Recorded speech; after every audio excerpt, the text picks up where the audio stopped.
The Behemoth, the only colossal beast capable of facing the Leviathan. This mighty biblical land monster, said to be defeated only by its creator, is described as the first of the works of God, Job 40:19. Considered one of the chaos beasts alongside the Leviathan, the Behemoth holds a unique and exalted place among God's creations. But what exactly is the Behemoth? The Behemoth is a monstrous, colossal creature mentioned in the Old Testament of the Bible, specifically in the book of Job. It is described as a massive and powerful animal. Like the Leviathan, the Behemoth is untouchable.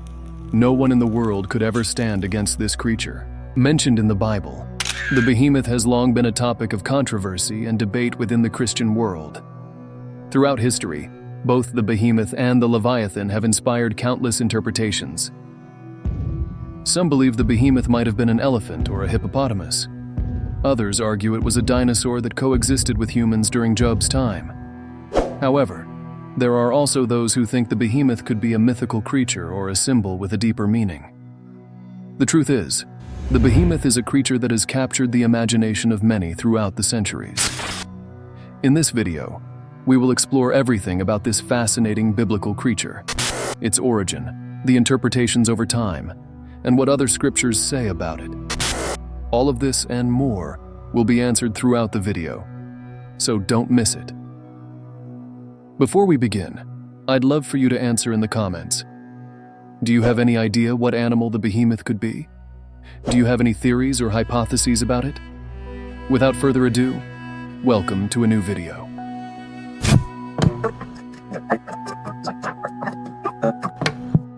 The Behemoth is described in the book of Job, in the Old Testament, as an enormous and terrifying creature, one we wouldn't even want to look at. To better understand its description, I invite you to read Job chapter 40, verses 15 through 24. In this passage, God explains to Job that despite being an imposing and monstrous creature, the Behemoth cannot surpass its creator.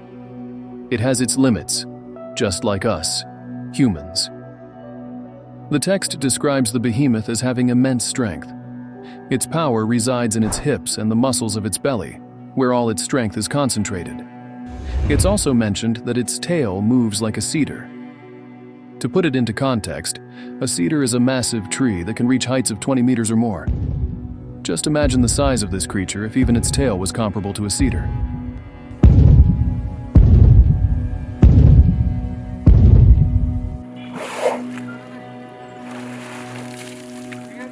Many have tried to interpret what animal the Behemoth might be. Some believe it could be an elephant or a hippopotamus.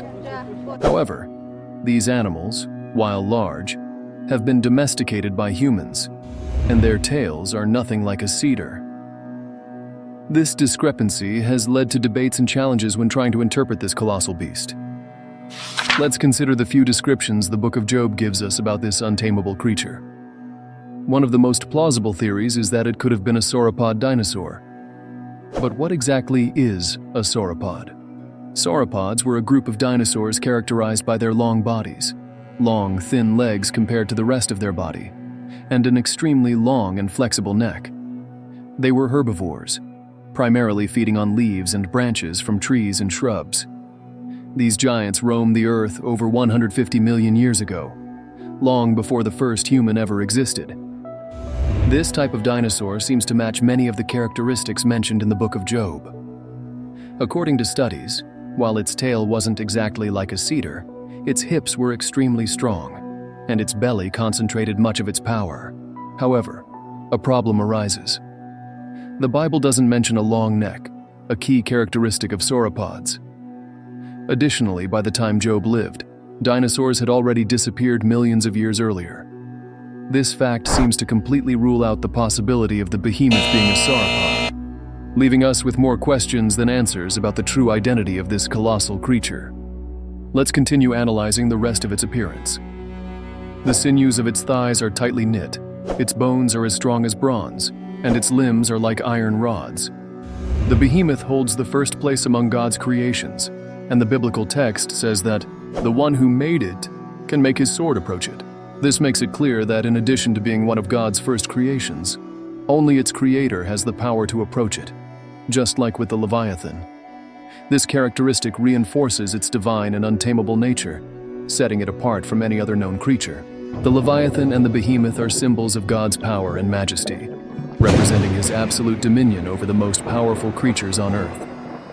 Furthermore, these figures are part of several Jewish rabbinic legends.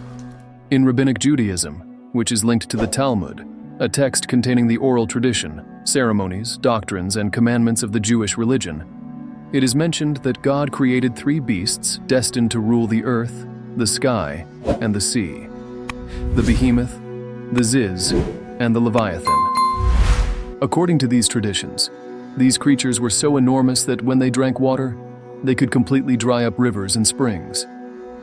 Their strength was such that they could stir the oceans and surpass mountains, highlighting their grandeur and the incredible power attributed to them. In the Agada texts, it is mentioned that every summer solstice, the Behemoth's strength manifests in a powerful way at sunset. The beast roars with such intensity that it causes all other animals to tremble.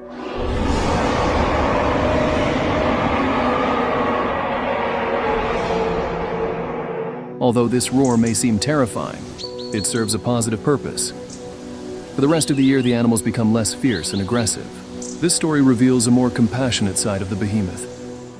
Despite being an imposing and powerful creature, its presence provides protection to the weaker animals, as its roar drives away the fiercest predators. In this way, the Behemoth acts as a natural mediator, maintaining balance and peace among the creatures. Despite its immense size and strength, the Behemoth is described as a merciful being that seeks to protect the most vulnerable and preserve harmony in the animal world. This aspect makes it a symbol of power that, instead of intimidating, is used to ensure the well-being and justice among the species. Some Hebrew legends and beliefs tell that these creatures were enemies and faced each other at the beginning of time. It is said that both must be destroyed by God before they can destroy his creation. This same tradition describes a battle that will take place at the end of time, in which these two colossal creatures will clash, causing great chaos in the known world. At the end of the battle, God will descend and destroy both creatures. From the beautiful skin of Leviathan, he will build tents to shelter the righteous, who will joyfully eat the flesh of both the Behemoth and the Leviathan. In Demonology, the Behemoth is mentioned in some texts as one of the 72 demon spirits found in the Ars Goetia, a 17th century book that is part of the grimoire known as the Book of Saint Cyprian. According to this tradition, the Behemoth is a middle-ranking demon spirit, appearing as a large and powerful animal, with the ability to control animals and make humans act irrationally. However, many of these stories lack biblical support, which has sparked widespread debate about their interpretation today. What is clear, however, is that the Behemoth is a creature mentioned in the Book of Job, right before the description of the Leviathan. Therefore, it could be said that the Behemoth is just as great, if not even larger and more terrifying, than the Leviathan. Thank you for joining me in this video about the Behemoth. I hope you enjoyed this fascinating topic and learned something new about this creature.